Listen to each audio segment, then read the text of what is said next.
ফোনের gallery scroll করতে করতে রাজস্থানের ছবিগুলো দেখতে পেলাম। দেখতে দেখতে আমি ফ্ল্যাশব্যাকে চলে গেছিলাম। 3-4 মাস আগে হঠাৎই একদিন বাবা এসে বলল, নেক্সট উইক আমরা রাজস্থান যাচ্ছি।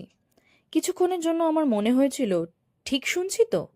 ইউটিউব শর্টস আর ইনস্টা রিলে দেখার রয়্যাল কালচার এবার সত্যিই চোখের সামনে দেখতে পাবো। শিয়ালদা থেকে ট্রেন ধরে আমরা পৌঁছলাম আজমের স্টেশন। সেখান থেকে প্রথমেই চলে গেছিলাম রাজধানী শহর জয়পুরে। গোলাপি রঙের বাড়িগুলির জন্য জয়পুর পিঙ্ক সিটি নামে পরিচিত। জয়পুর পৌঁছে প্রথম দিন গেছিলাম আমের ফোর্ট বা অম্বর ফোর্টে।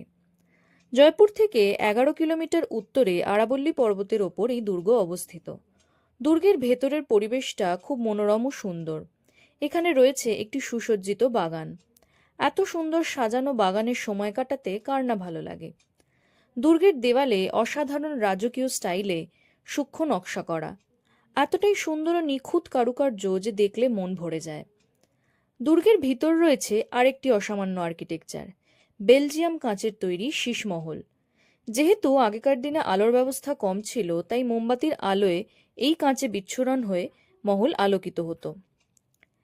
আমের ফোর্টের ভিতরে দেখেছিলাম রাজস্থানের ঐতিহ্যবাহী শিল্পকলা পুতুল নাচ, যা কাঠপুতলি নামেও পরিচিত। এরপর আমরা গেছিলাম হাওয়া মহল ভিজিট করতে। এর অসাধারণ আর্কিটেকচার দেখে তো আমি প্রেমে পড়ে গেছিলাম। লাল ও গোলাপি রঙের বেলেপাথর দিয়ে তৈরি এই মহলটি পিঙ্ক সিটিরই একটি অংশ। শত শত ছোট জানালার মধ্যে দিয়ে ভিতরে হাওয়া প্রবেশ করে বলে কৃত্রিম উপায়ে ঘরগুলো ঠান্ডা থাকে। কলকাতায় যদি এরকম ব্যবস্থা থাকতো তাহলে আর এসির দরকার পড়তো না। ভিতরে ঢুকলে তোমরা হাওয়ার একটা শোঁ শোঁ শব্দও শুনতে পাবে। রাজ পরিবারের নারীরা হাওয়া মহলের ভিতর থেকে উৎসব দেখতেন। এরপর চলে গেছিলাম জয়পুর সিটি প্যালেসে। এখানে টিকিট প্রাইস ছিল 300 পার পারসন। এটি হলো একটি মিউজিয়াম, যেখানে রয়েছে রাজা মানসিং ও তার পূর্বপুরুষদের রাজসিংহাসন, আইভরি কাজের পোশাক, গয়না, তরবারি, নাগরাই ইত্যাদি।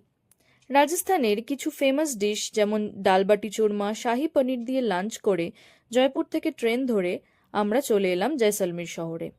রাজস্থানে মেট্রো ভীষণভাবে অ্যাভেলেবেল। অনেক রাতে পৌঁছানোয় সেদিন আর কোথাও যাওয়া হয়নি। পরদিন সকালবেলা চলে গেলাম মূল আকর্ষণ দর্শন করতে। হ্যাঁ, তোমরা ঠিকই ধরেছ, এই হলো সেই জয়সলমীর দুর্গ, অর্থাৎ মুকুলের সোনার কেল্লা। আমরা সবাই জানি বিখ্যাত পরিচালক সত্যজিৎ রায়ের পরিচালিত সোনার কেল্লা সিনেমাটির শুটিং এখানেই হয়েছিল। এখানকার মানুষজন সত্যজিৎ রায়কে ভগবানের মতো পুজো করেন। তার সিনেমা শুটিংয়ের পরেই নাকি এই জায়গাটি পর্যটন কেন্দ্র হিসেবে খ্যাত হয় এবং মানুষ এখানে আসা শুরু করে। থর মরুভূমির ভিতরে অবস্থিত এই দুর্গটি হলুদ রঙের বেলেপাথর দিয়ে তৈরি।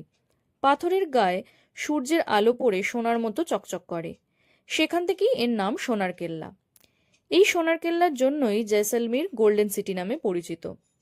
বাংলা তথা বাঙালির কাছে এ যেন এক আবেগের জায়গা। এখানকার আর্কিটেকচার ও কালচার সবই দেখার মতো। কেল্লার উপর সিটি ভিউ পয়েন্ট থেকে পুরো জয়সলমীর শহরটা দেখা যায়। জয়সলমীরে এক রাত্রি কাটানোর পর আমরা চলে গেছিলাম বিকানের শহরে। এটা ছিল রাজস্থানের আগের রাজধানী। বিভিন্ন রকম দুর্গ, প্রাসাদ ও মরুভূমি দর্শনের জন্য এই শহর বিখ্যাত। এখানে মাঝে মাঝে বালিঝড় ও বালির পাহাড়ও দেখা যায়। এখানকার কটেজ স্টেতে আমরা রাজস্থানী নাচ দেখেছিলাম। রাজস্থানের ট্র্যাডিশনাল ড্রেস ঘাগরা চলি পরে এই নৃত্য প্রদর্শন করা হয়। সত্যি ভারতীয় সংস্কৃতির কোনো তুলনাই হয় না। এর পরের দিন আমরা চলে গেছিলাম উদয়পুর এবং সেখান থেকে 112 কিলোমিটার দূরে অবস্থিত চিত্তরগড় ফোর্টে। ভারত তথা এশিয়ার বৃহত্তম দুর্গটির ভিতর রয়েছে হিন্দুদের পবিত্র স্থান গোমুখকুণ্ড, যার আকৃতি অনেকটা গরুর মুখের মতো। বলা হয় গরমকালে নাকি ঠান্ডা জল থাকে এখানে, আবার শীতকালে নাকি গরম জল থাকে। দুর্গের বাগান থেকে দেখা সূর্যাস্তের দৃশ্যটা যেন এখনো চোখের উপর ভাসে।